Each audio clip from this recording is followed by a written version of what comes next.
মার্চের 2 তারিখে আপনারা সকলেই অবগত আছেন যে মাদকদ্রব্য অধিদপ্তরের কয়েকজন কর্মকর্তা একটা অভিযান পরিচালনা করছিল। সেটা হচ্ছে সায়দাবাদ রেল গেটের ওইখানে ওই 3 জন ওরা ছিল। ওদেরকে যখন এই চেস করতে গেছে, ওরা ধারণা করতেছিল যে এরা মাদক ব্যবসায়ী বা মাদক সেবনকারী।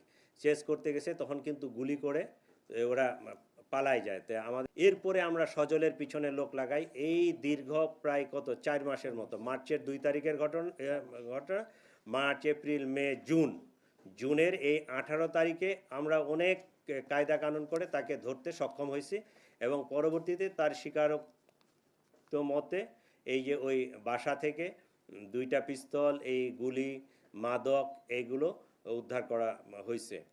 ও এমনি ব্যক্তিগতভাবে মনে হয় কিনা একটা পরিবহনের লেবার টেবার ছিল,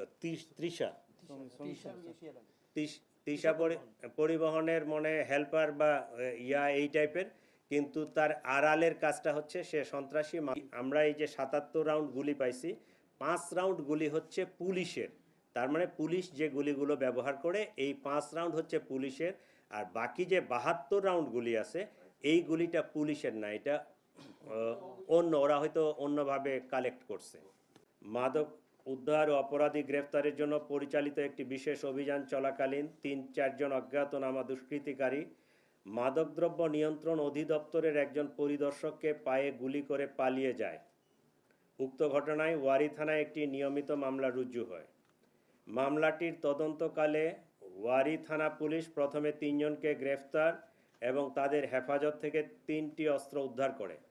পরবর্তীতে গ্রেপ্তারকৃতদেরকে বিজ্ঞ আদালতে কার্যবিধির 164 ধারা মোতাবেক তারা স্বীকারোক্তিমূলক জবানবন্দি প্রদান করে।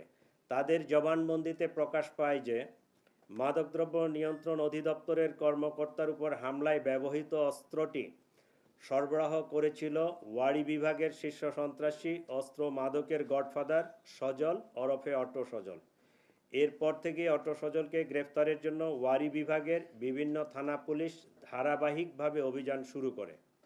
এরই ধারাবাহিকতায় গতকাল বৃহস্পতিবার 18 জুন রাত আনুমানিক